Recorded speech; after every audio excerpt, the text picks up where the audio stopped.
It's time to talk about feats. And no, I'm not talking about my feet pics on OnlyFans. The world isn't quite ready for that. No, we're talking about feats for D&D 2024, specifically origin feats.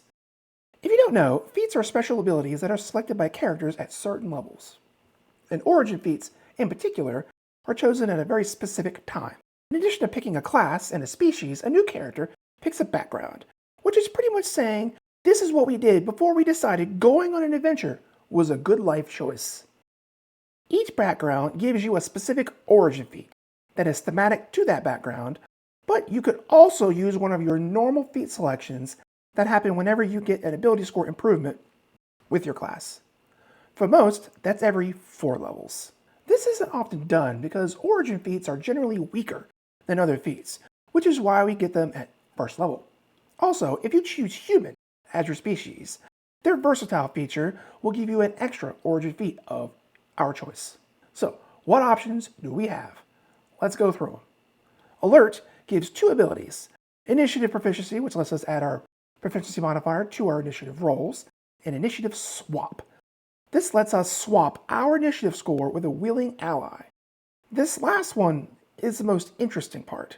It would be infinitely valuable for a character, something like a high dex rogue, that would gravitate towards this feat anyway, to swap their awesome initiative score with the lower one of the fireball-wielding sorcerer, so that the sorcerer can first strike that group of bad guys and nuke them into oblivion. That would be a good use of their time, I think. The backgrounds for the criminal and the guard both get access to Alert. Crafter gives 3 abilities. First, we gain proficiency with 3 artisan tools chosen from the fast crafting list, of which there are 8 options. We also get a 20% discount when we buy non-magical items. 300 gold off a suit of plate armor sounds pretty sweet. Also, could you get 20% off trade goods and then sell them at a premium? That sounds like a money hack if I ever hear one. We also get fast crafting, which lets us, with a long rest, craft an item from this table if we are proficient with that tool set. So if we have the carpenter's tools, we can craft a ladder with which to storm some castle wall. Have fun storming the castle. Think it'll work? It would take a miracle. Bye-bye. Smith tools could get us some ball bearings, and woodcarver's tools could craft us a quarterstaff. Nothing game-breaking, but useful if you're clever enough. The artisan gets this feat. How could it be anyone else? Healer gives 2 abilities, starting with the Battle Medic, that lets us expend a use of the Healer's Kit with the Utilize action on a creature within 5 feet that lets them roll 1 of their hit die and add our proficiency bonus in healing. Normally, a Healer's Kit just lets you stabilize a dying creature without making a medicine check. Healing rerolls lets us reroll a dice that recovers hit points when we either cast a healing spell of some sort or use the above Battle Medic feature if we roll a 1. This used to be one of my underrated feats for support characters. Its biggest problem was always that it required not just the presence of a healer's kit, but one of its 10 uses. Healing rerolls does allow some benefit without the healer's kit, but you do need some sort of healing spellcasting to make use of that feature. The Hermit background gives us this feat. Everyone's favorite Lucky is probably the most popular of the origin feats. You get a number of luck points equal to your proficiency modifier, so 2 to start with and 6 by level 17. They replenish on a long rest. When you roll a d20 for a d20 test, you can spend a luck point and gain advantage on that roll. When another creature rolls a d20 to attack you, you can spend a luck point to give that roll disadvantage. This feat was nerfed a tiny bit from its original version, though you do end up with more luck points by level 9. But it's still incredibly popular with the widest appeal. Any character could take this feat and benefit from it. You just have to not be a dumbass and forget you even have luck points in the first place. The Merchant and the Wayfarer give us access to this feat. Magic Initiate is a variable feat that has the caveat that it is repeatable. You can take it more than once. You choose one of 3 magic caster spell lists, Cleric, Druid, or Wizard. You also choose either Intelligence, Wisdom, or Charisma as your spellcasting stat, regardless of the original class used.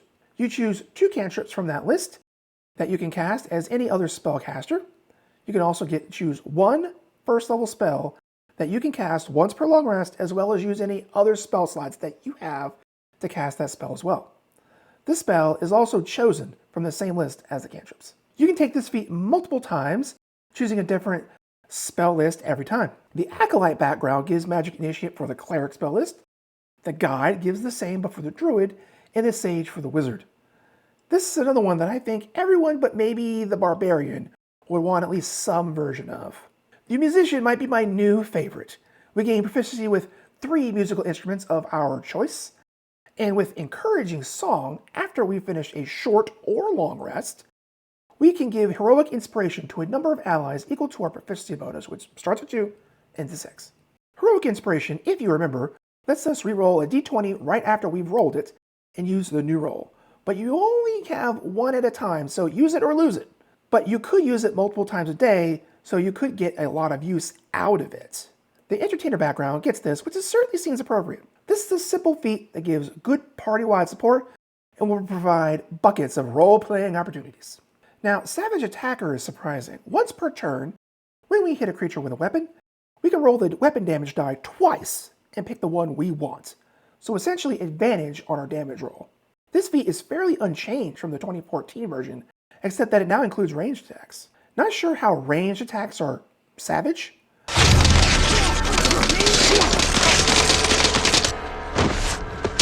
The Soldier background has this feat, and the Soldier background is going to be pretty popular because it's the only one that gives the ability to score bonuses for Strength and Constitution.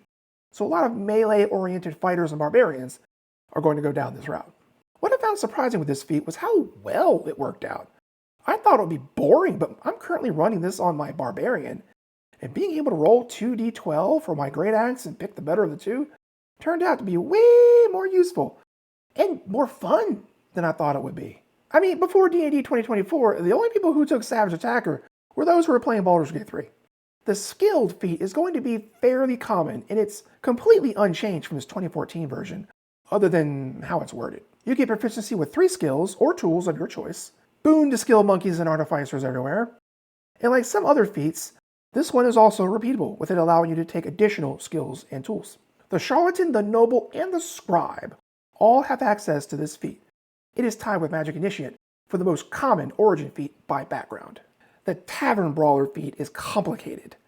First, when you do damage with an unarmed attack, you do 1d4 plus strength modifier in damage. Normally it's just 1 plus your strength modifier. And if you roll a 1 on that d4, you can re-roll it. You also get proficiency with improvised weapons. Why? It's Tavern Brawler. Those bar stools aren't going to smash themselves over drunkards' backs. Improvised weapons have the same stats as your unarmed attacks now, though they can be thrown with a 20-60 range, which is what I think the designers intended for them to be used for in this particular case. And it has push. If you hit with an attack action, and it's on your turn, so no attacks of opportunity, and you do damage, so a lot of caveats here, you can push an enemy 5 feet away from you once per turn. I will say though, unlike many other abilities that push enemies around, this one does not have a size restriction, which is nice. The Sailor background gets Tavern Brawler because how could it have been anyone else, right? I think this is a good backup feat. You lose your weapons or spell focus, and you just cock those arms and go to town. The Tough feat is also pretty unchanged from its original. To put it simply, you gain 2 hit points for every level you gain, and it's retroactive. The Farmer gets this origin feat, because to plow those fields, you definitely need to be tough to do that kind of work. I think this is a feat that is just safe to take when you're having, choice paralysis. The vanilla flavor, if you will, because you can never go wrong with extra hit points. So that's the overview of the origin feats for 2024 D&D. What are some interesting things to take note of? Every origin feat is represented by at least 1 background. Both Alert and Lucky get 2 backgrounds apiece. Magic Initiate sort of gets 3, though not really, because each background is for a specific version of that feat. You don't get to make the choice of which spellcasting class you choose, which leaves the Skilled feat as the most common of the origin feats based on its availability from backgrounds. Now, is one origin feat stronger than any other? Does that explain why some are more prevalent than another? I don't think that's a design intent here. I think Alert, Lucky, and Magic Initiate, and especially Skilled, are all pretty versatile feats that fit easily into multiple themes, which makes it easier to spread around different backgrounds. Having said that, Tough is also pretty universal, and it only gets 1 option, so make of that what you will. I'm really excited to make some new backgrounds with these feats in mind. I mean, making new origin feats is interesting, and making some backgrounds to go with them is cool too, but I really want to make backgrounds and give some of the less used origin feats some love. I love historically accurate-ish backgrounds. I think you could make a barber surgeon that gets the healer feat. Yes, I do mean barber as in shave and a haircut. They were often surgeons in old days because they had the sharpest knives. Or maybe a hunter or a trapper background that makes use of savage attacker. Kind of like this video we made a long time ago. If you have any ideas for new backgrounds or even new origin feats, leave them in the comments below. I'd love to read them. While you're down there, be sure to subscribe, ring the bell, and smash that like button. Check out our other videos around here, and we'll see you next time on Roleplay Culture.